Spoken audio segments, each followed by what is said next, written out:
It is the product of one of the most intelligent and industrious of creatures, whose miniature society is one of the most sophisticated in the animal kingdom. It's been used in religious and pagan celebrations, and its medicinal qualities have been known for centuries.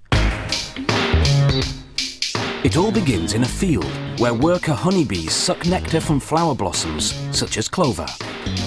They store it in their honey sac, then return to the hive where other worker bees suck it out and chew it, breaking down the nectar's complex sugars into two simple sugars called glucose and fructose.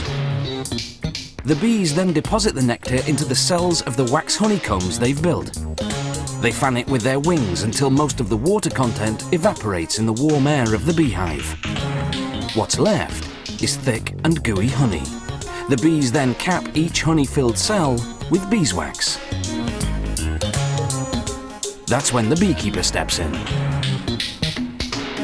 Bees will sting if taken by surprise, so the beekeeper sprays the hive with smoke from burning pine needles, a scented warning that foreigners are about to enter the hive. Inside the hive are wooden frames hanging side by side, each holding a honeycomb. A hive can house hundreds of thousands of bees, all descendants of the prolific queen bee.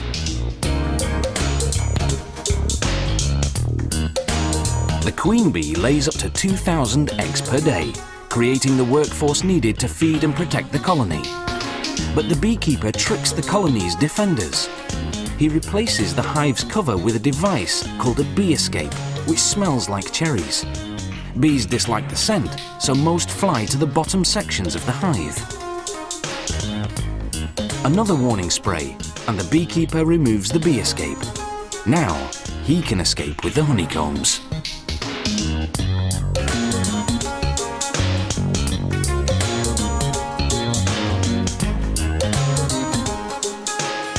Inside the honey factory, they put the honeycomb frames on what's called an uncapping machine.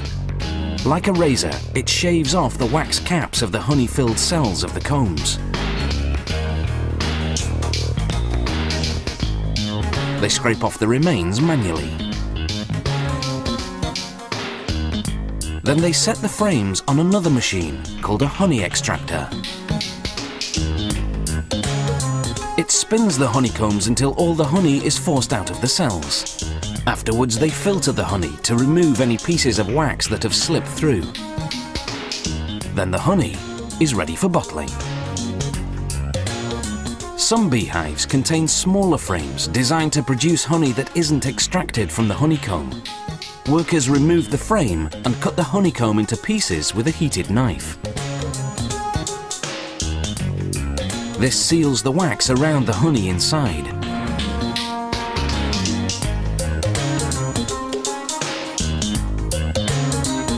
This wax is edible. The beeswax lining of the honeycomb goes to make candles, furniture polish and lipsticks.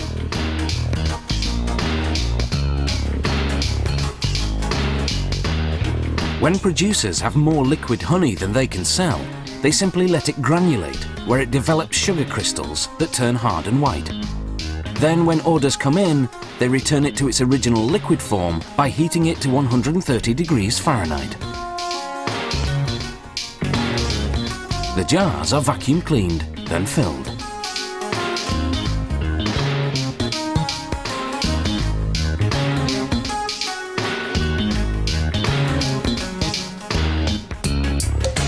One beehive can yield over 3 kilograms of honey in a single day. That's much more than the bees need for themselves. The surplus is what we end up eating.